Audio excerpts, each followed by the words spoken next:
Klabu ya Arsenal ipo katika hatua za mwisho kabisa za kukatisha kiu ya muda mrefu kwa mashabiki wao wa kutoa ubingwa wa ligi kuu ya Uingereza Premier League. Hali hii inakuja huku kukiwa na msisimko mkubwa baada ya picha ya pamoja inayounganisha nguzo kuu za timu hiyo kusambaa kwa kasi. Picha hiyo inamuonesha kocha wa sasa Mikel Arteta, mawio ya zamani Thierry Henry pamoja na Arsene Wenger pamoja na kiungo tegemeo Declan Rice, wote kwa pamoja wakilitazama kombe la Premier League kwa shauku kubwa.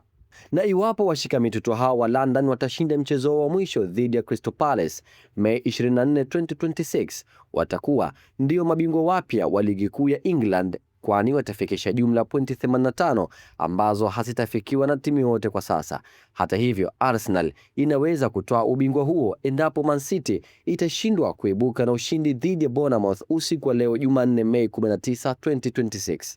Na mathalan, hatamu ya Arsenal kutangaza ubingwa usiku wa leo, kama nilivyokuambia, itategemea kwa kiasi kikubwa matokeo ya wapinzani wao wa karibu Manchester City. Kupitia taarifa iliyotolewa na mwandishi wa habari za michezo wa kimataifa Fabrizio Romano, imeeleza kuwa ikiwa Manchester City watashindwa kupata ushindi katika mchezo wao usiku wa leo, basi vijana hawa Mikel Arteta, the Gunners, watatawazwa rasmi kwa mabingwa wapya. Hali hii imeweka presha kubwa kwa mashabiki na benchi la ufundi la pande zote mbili.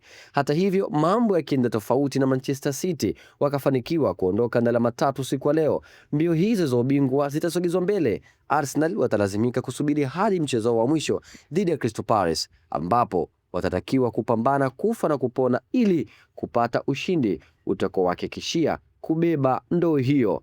Mashabiki kote duniani kwa sasa wanasubiri kwa hamu kuona kama Arsenal watamaliza ukomo huu wa miaka mingi na kuandika historia mpya katika soka la Uingereza. Arsenal kwa sasa ndio vinara wa ligi kuu England wakiwa na pointi 82, wakifuatiwa na wapinzani wao wa karibu Manchester City wenye pointi 77, huku wakiwa na mchezo mmoja tu mkononi. Hata hivyo, mara baada ya mchezo huo uliopita, Arsenal ilifanya sherehe ya kufunga msimu huu kuwa ulikuwa mchezo wa mwisho nyumbani. Bado tuna kazi kufanya kwenye mchezo wa mwisho, tuendelea kuiunga mkono timu yetu, alisema hivyo kocha wa Arsenal Mikel Arteta. Kwa sasa mashabiki wa Arsenal ndiyo mashabiki wenye shauku kubwa kuliko wote duniani, huku akisubiri kwa hamu mchezo wa Man City na Bournemouth kutamatika, na wanaombea Bournemouth wawakazie Man City ili kwao iwe kheri. Ndio hapo unakuja msemo, kuvuja kwa pakacha ni nafuu kwa mchukuzi.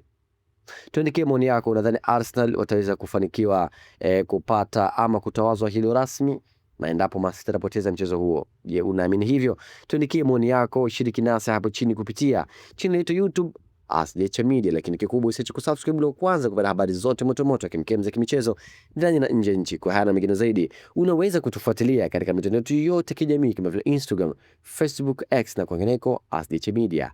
Nikutakie bonzi la siku njema. Bye bye. Tukutane saa 4 usiku.